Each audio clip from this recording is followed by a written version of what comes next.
What's up, everybody? It is lunch hour. Actually, it's after work hour. It's 3 o'clock p.m. in St. Louis. This your girl, Kalonda Kay, and we are live right now with Mr. Sean Larkins, national comedian, been around, man, doing his thing, For heavy sure. highlights in his career. Can you introduce yourself, Mr. Sean, how you just introduced to me? I just, Why? This is Sean Larkins. Listen, I'm here. I'm her in St. Louis. I just got flued out. I landed her. So whenever I get in St. Louis, I don't know why I start talking like y'all. So I'm gonna brush my hair while I'm her. Oh wow. Okay, so yes, Mhm. he had converted automatically. As soon as he got on the Automatically. thing, I was like, wait a minute now, where you from again? I thought it was Detroit. I'm He's originally from Detroit, baby, West Side. West Side. Okay. West Side. I What love up? it. What I up, love it. though? Yeah, so for those who don't know, he is going to be at KJ's on Broadway tonight. So we had to get some context behind this amazing man and his career. First of all, I want to start off by saying I love the fact that not only did you do comedy, but you did improv.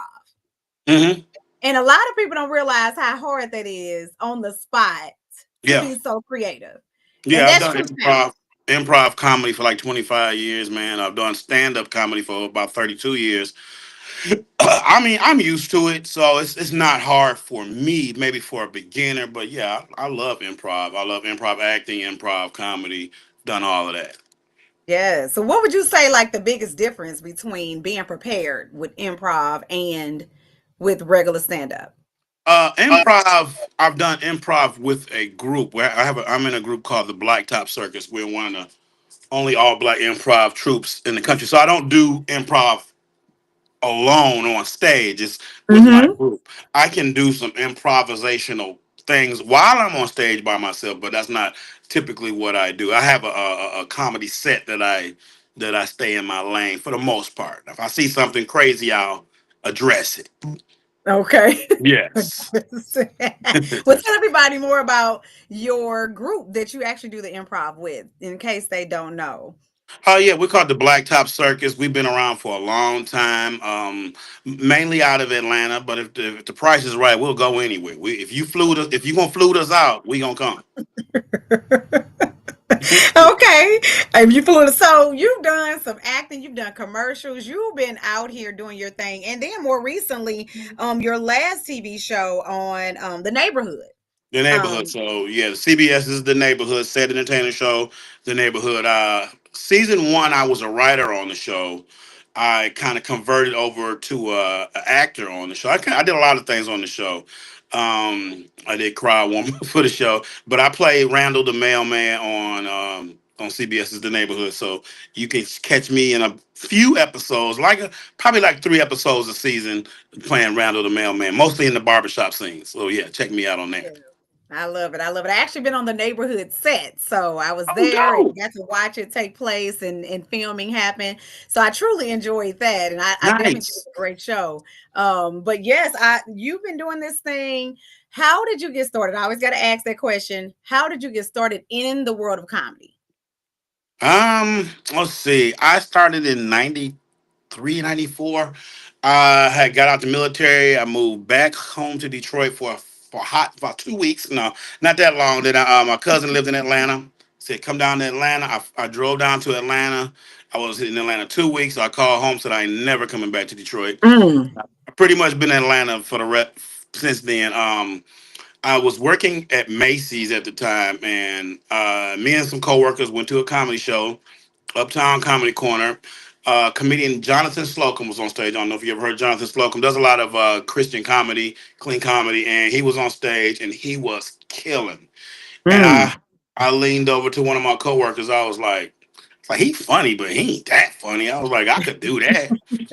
And I don't know. I had never in my life thought about doing comedy. Something clicked in my head that night, and I just Mm. went home, started writing material, and that was it. I went back up to the comedy club 2 weeks later, had me a set, and I got called on stage. I thought I was gonna swallow my tongue. I was so scared, but I did it. I did pretty good the first time I ever went on stage.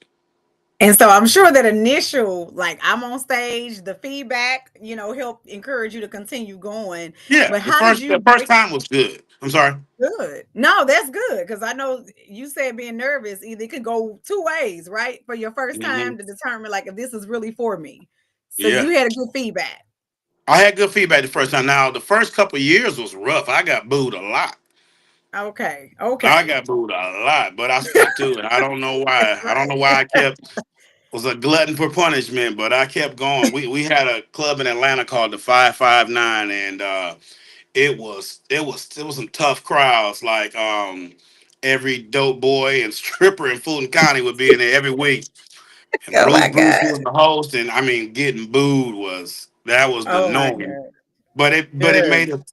made a tough skin for all those who kept going through it. So, like back in the day, I Jesse Taylor, if you know Jesse Taylor here in St. Louis, Jesse used to bring me here to St. Louis nights, and them was some rough crowds, but it was something I was used to, so I could do it no problem.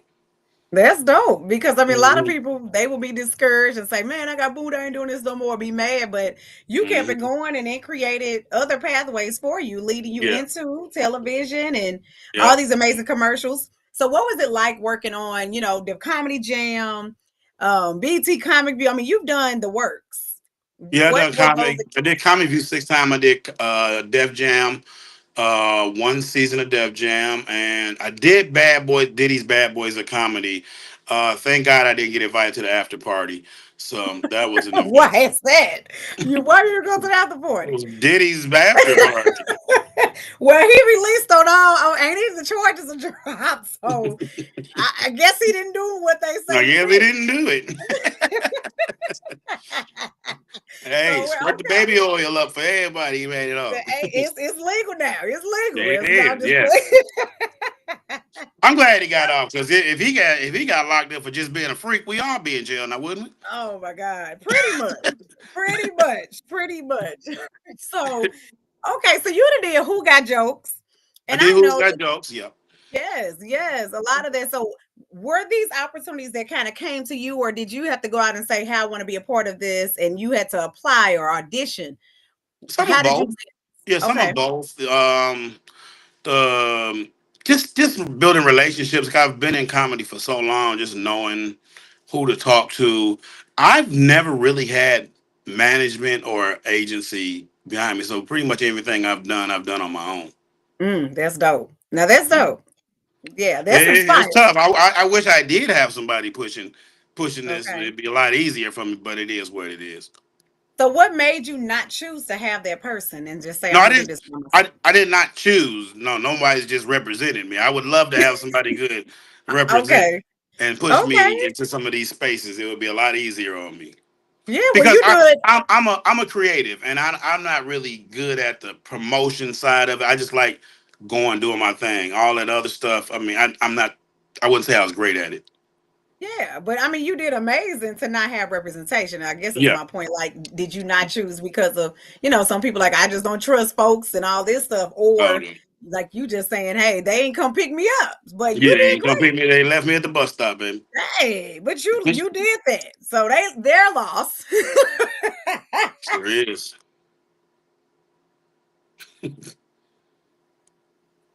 I can't hear you. Oh, there you go. Okay. Okay, yeah, so they missed out on their percent. So Hmm. you've done some things with Ricky Smiley. Do you have like a favorite set that you've been on that you can recall? Favorite set, like Like even just doing Comic View or one of the TV sets, or that you just like, I man, I that I'll be honest with you. I don't really get nervous doing comedy except doing live TV shows. Like I prefer it's I don't like being judged. So if it's something I got to be judged, I don't really want to do it. But I just like doing comedy clubs and stand up for older folks. That's my thing. I also do a okay. lot of cruise ships too. Nice, nice. So do you stay on there for months or how long do Mm. you do?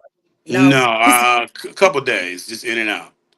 Nice, nice. Mm-hmm. Okay, then. Well, I want to know. Okay, Mm-hmm. so is there someone you work with or desire to work with? This is my question I have for all my comedians that you just say, man, I ain't never got in a room with them or had to be on stage with them, but I would love to have that opportunity. Will Ferrell. I would love to be Oh, in a scene with Will Ferrell. Just to me, just the ultimate funny man. Love it. Love his comedy. Anything he does, he can't go wrong in my eyes.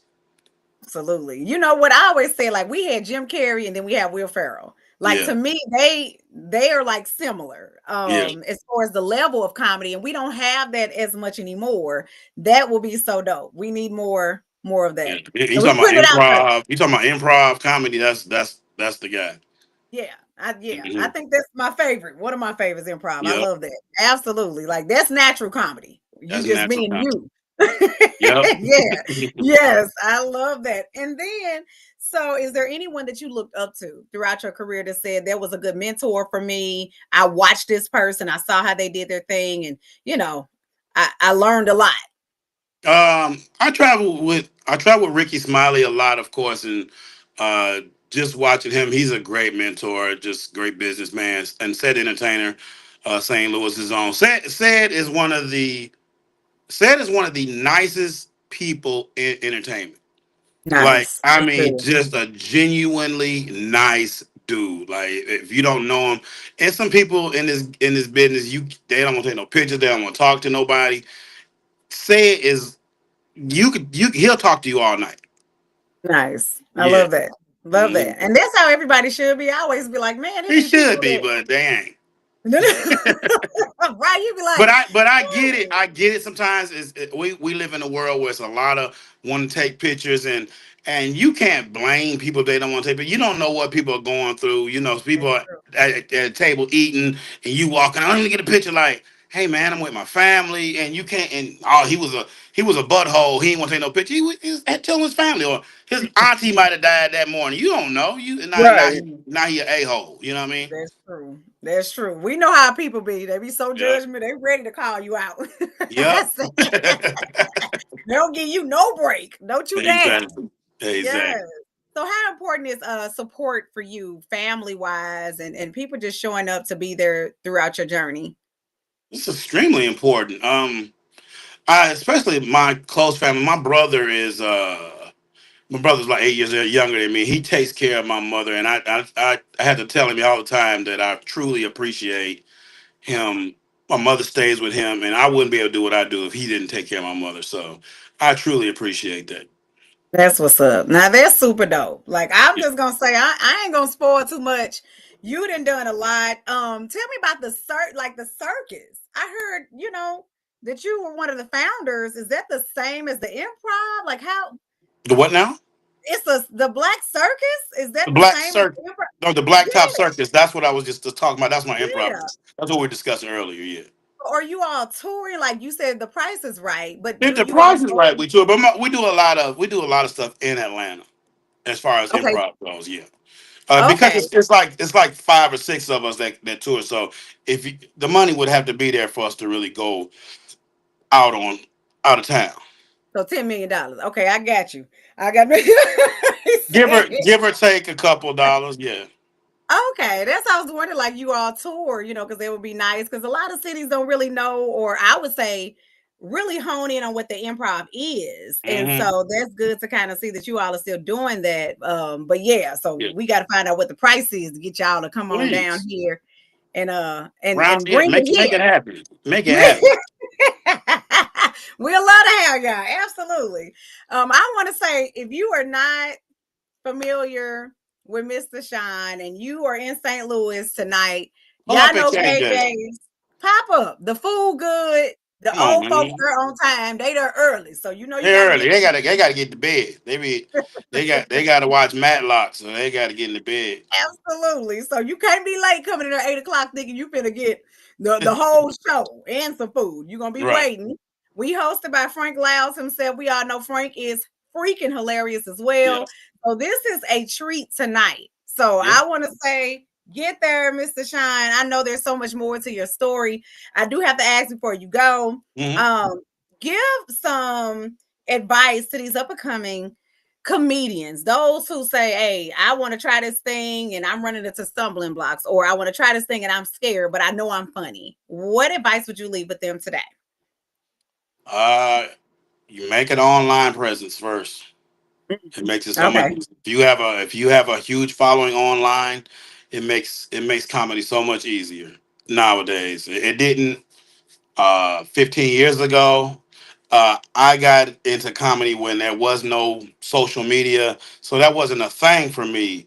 Had I known, I would have been way more into social media. It's never too late, but if you starting out, be funny online. Then you got people that want to come see you. When people want to come see you, it makes you being on stage way more easy. Nice. That's good advice. I don't think I've ever Mhm. heard anybody really say that. Like, do some shows online, give some people a sample so they want to come and find you in the, in the Mhm. club or, wherever you're doing your shows. Because Yeah, we know comedy is heavy here in St. Louis too. And so yeah. I see a lot of great, great comedians, Some of the and some that's of the greats come out of St. Louis, man. absolutely. So we appreciate you being here. I Uh, appreciate your time. He all like, how long we finna be? No, just I ain't gonna put you. No, we know our lives are busy, so we got stuff to do. I want him to get relaxed before he got to be there in about 2-3 hours for the seniors. yeah. I'm just playing. See, I'm not.